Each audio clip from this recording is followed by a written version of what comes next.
छात्रों नमस्ते। अभी अभी हमने 2 दिन पूर्व ही तुम कब जाओगे अतिथि इसका हमने सटीक इस अध्याय का विश्लेषण देखा है। आज हम लेकर आए हैं छात्रों आप सभी के लिए प्रश्न और उत्तर, क्वेश्चन एंड आंसर। देखो छात्रों, अतिथि तरह तरह के होते हैं। इस रचना में शरद जोशी जी ने अतिथि के बारे में भी बताया और जो अतिथि लेखक के घर पर आया था उसके बारे में भी बताया। तो देखते हैं इसके सटीक प्रश्न उत्तर।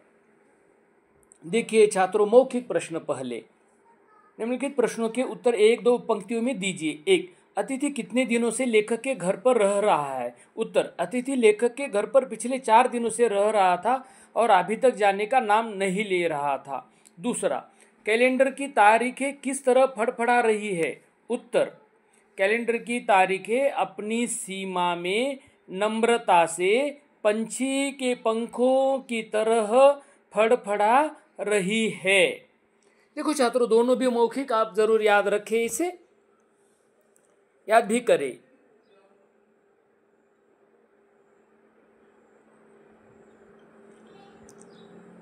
तुरंत अगली क्लिप छात्रों, अगली क्लिप पर हम तुरंत जाएंगे जहां पर तब तक इन दोनों को याद भी करें।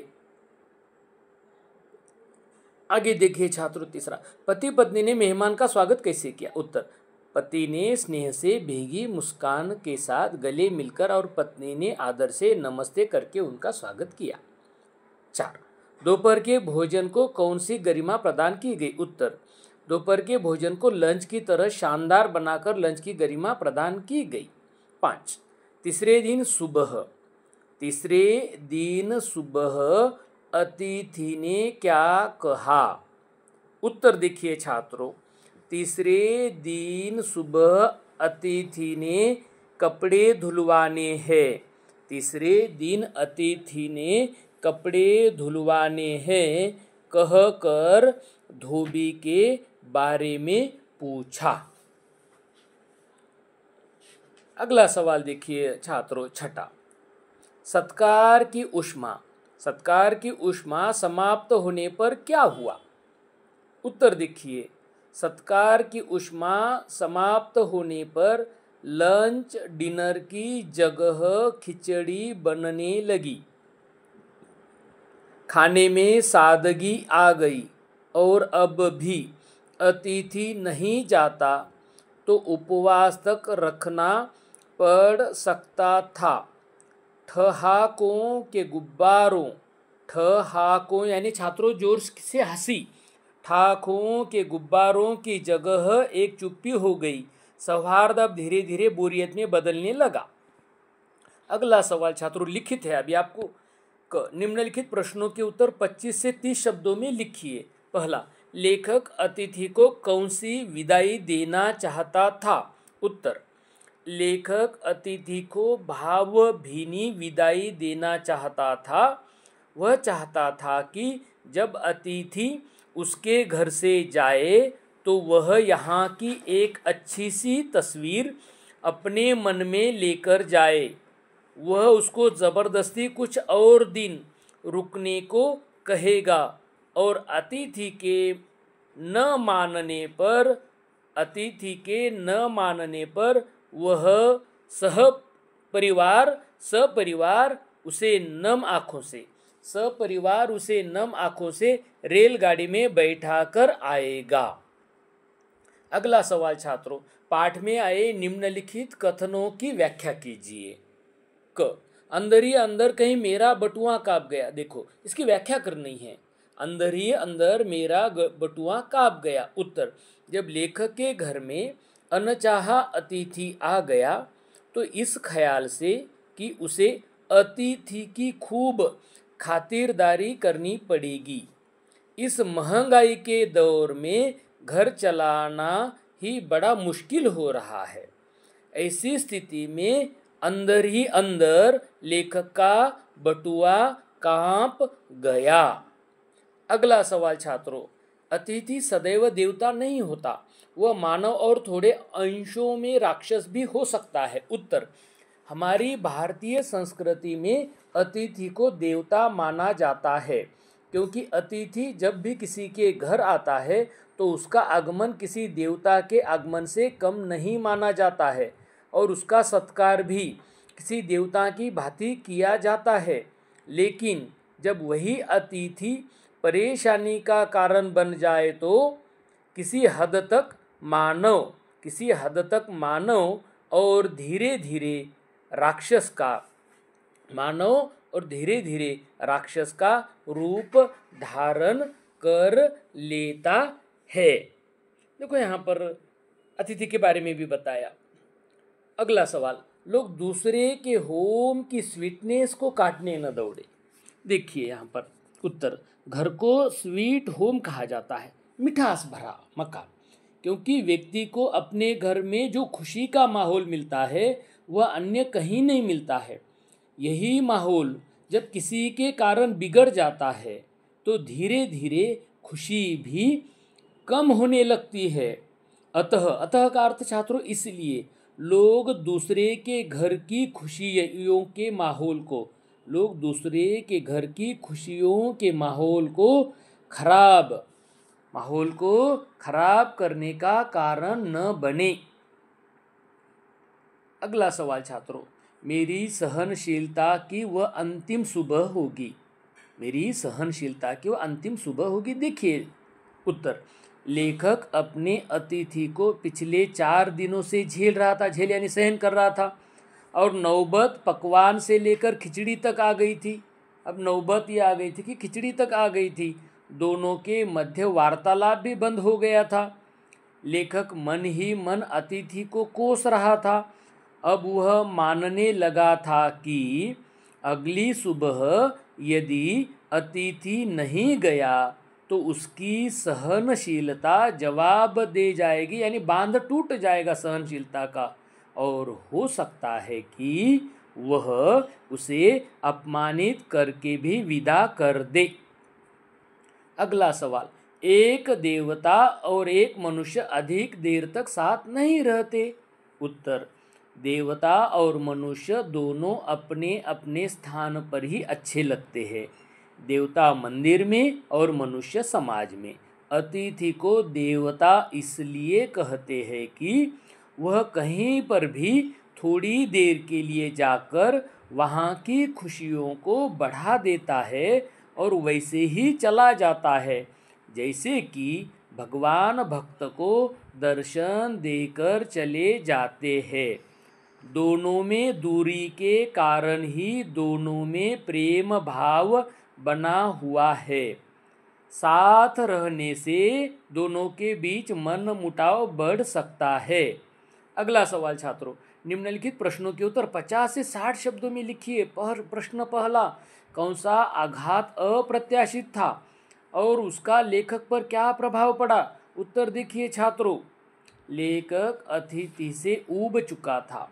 वह यह चाहता था कि किसी तरह सम्मान के साथ वह विदा हो जाए, मगर जब अतिथि ने कहा कि वह धोबी से अपने कपड़े धुलवाना चाहता है, यह आघात लेखक के लिए अप्रत्याशित था और ऐसी पीड़ा देने वाला था जिसकी उसने कल्पना भी नहीं की थी।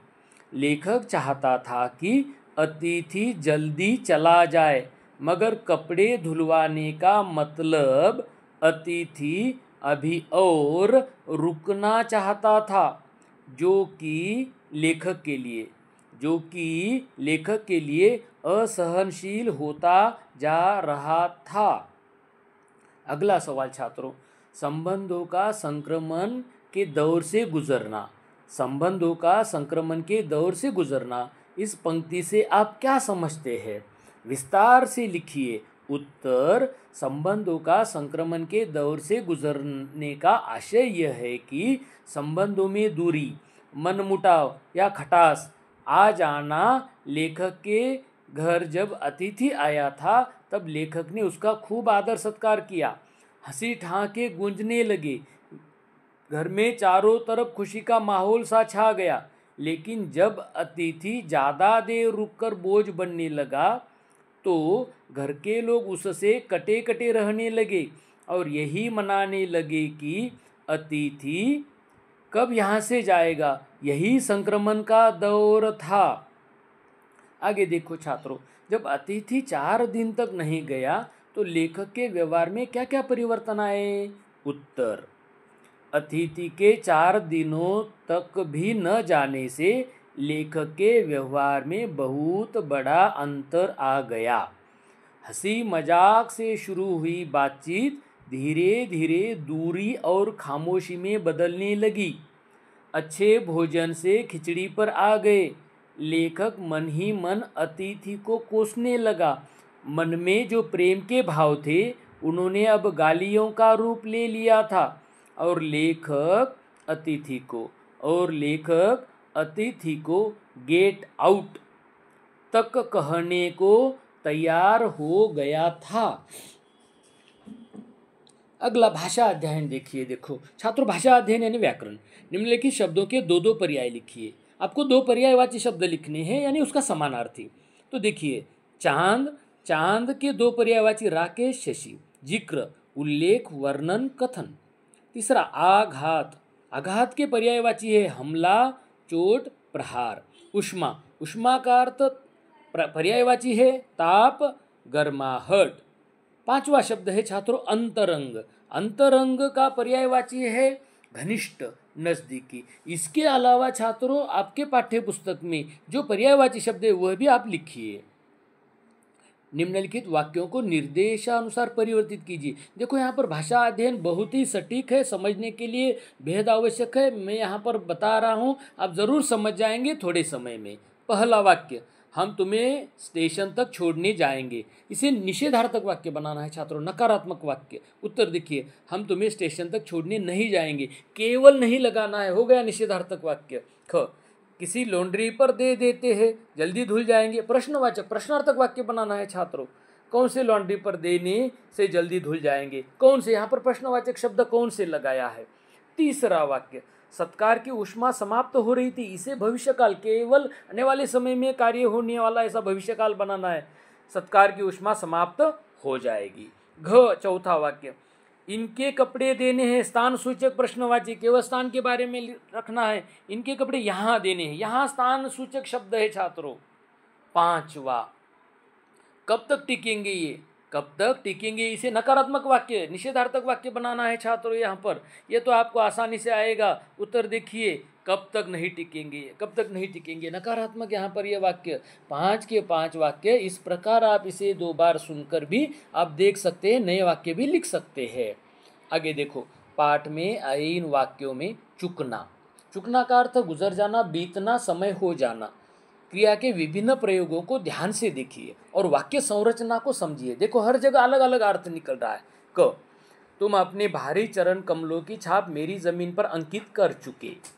ख, तुम मेरी काफी मिट्टी खोद चुके। ग, आदर सत्कार के जिस उच्च बिंदु पर हम तुम्हें ले जा चुके थे। घ, शब्दों का लेन देन मिट गया और चर्चा के विषय चूक गए। न, तुम्हारे भारी भरकम शरीर से सलवटे पड़ी चादर बदली जा चुकी और तुम यही हो। इसका उत्तर देखिए छात्रों। छात्र स्वयं चुकना क्रिया के विभिन्न प्रयोगों को ध्यान से देखें। छात्र स्वयं चुकना क्रिया के विभिन्न प्रयोगों को ध्यानपूर्वक देखें और वाक्य से जो रचना है वो रचना को समझे कि चुकना का प्रयोग कैसे कैसे किया है। इससे आपको हर बार इस क्रिया के, चुकना ये छात्रों क्रिया है, इसका वाक्य में प्रयोग जैसा जैसा आएगा वह आप आसानी से इस चुकना, इस क्रिया के विभिन्न प्रयोग निश्चित समझ जाएंगे। आगे देखो छात्रों, निम्नलिखित वाक्य संरचनाओं में तुम के प्रयोग पर ध्यान दीजिए। तुम का प्रयोग, तुम ये छात्रों सर्वनाम है। तो क, लॉन्ड्री पर दिए कपड़े धुलकर आ गए और तुम यही हो। ख, तुम्हें देखकर फूट पड़ने वाली मुस्कुराहट धीरे धीरे फीकी पड़कर अब लुप्त हो गई है। तुम्हें इस यहाँ पर आया है। ग, तुम्हारे भरकम शरीर से, तुम्हारे यहाँ पर शब्द आया है, तुम्हारे भरकम शरीर से सलवटे पड़ी चादर बदली जा चुकी। घ, कल से मैं उपन्यास पढ़ रहा हूँ और तुम फिल्मी पत्रिका के पन्ने पलट रहे हो। न, भावनाएं गालियों का स्वरूप ग्रहण कर रही है पर तुम जा नहीं रहे। उत्तर देखिए क्या कह रहे यहाँ पर, यहाँ पर हमारे शरद जोशी जी उत्तर देखिए, उपर्युक्त वाक्यों में तुम के सभी प्रयोग, उपर्युक्त वाक्यों में तुम के सभी प्रयोग लेखक के घर आए, लेखक के घर आए अतिथि के लिए हुए है। निश्चित छात्रों, स्वाध्याय आपने बारीकी से देखा, समझ भी आया होगा, लिखेंगे ज़रूर इसे। मेरे चैनल पर आप नए हैं तो ज़रूर इसे सब्सक्राइब करें, लाइक करें, शेयर करें, बेल का बटन दबाएं। धन्यवाद।